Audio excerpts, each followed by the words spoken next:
Hey y'all, Shelly here with another tip for hospice nurses. So I'm continuing on with my series about how to document to protect yourself in the event that your company or you are named in a medical malpractice suit against a hospice, which we are starting to see more and more frequently now. So if y'all don't listen to any of my other tips, please listen to these tips because these tips are to protect you. So I've talked about when you make changes, you note changes in your nurse's note, like you changed a medication or something.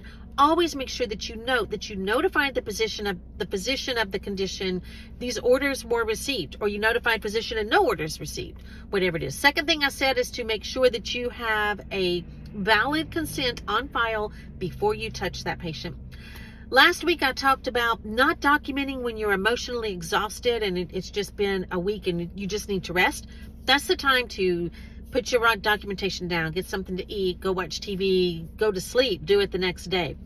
Today I have another very simple tip, but another thing you want to keep these in the front of your mind, and that is to never throw anybody under the bus in your documentation. No matter what they did, no matter how crazy it was, no matter how upset you are, don't throw them under the bus. This always backfires because one of two things is going to happen.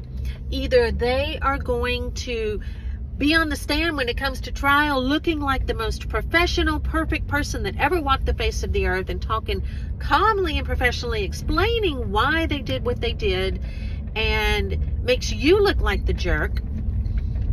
Or if it's not the case, but it does turn out that they were very crazy in what they did, then you have to then explain what you did about what they did. So if you're not able to do that in your notes to clearly show what you did, then you're going to be right under the bus with them, because you're going to have to be going, well, I knew this thing happened and I just didn't do anything about it.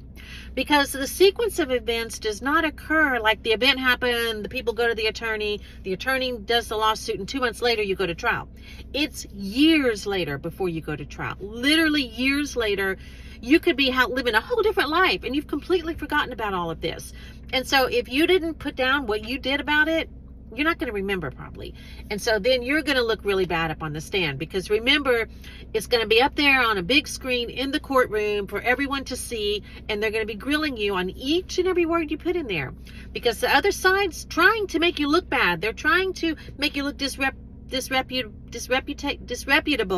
discredit you. They're trying to make you look bad.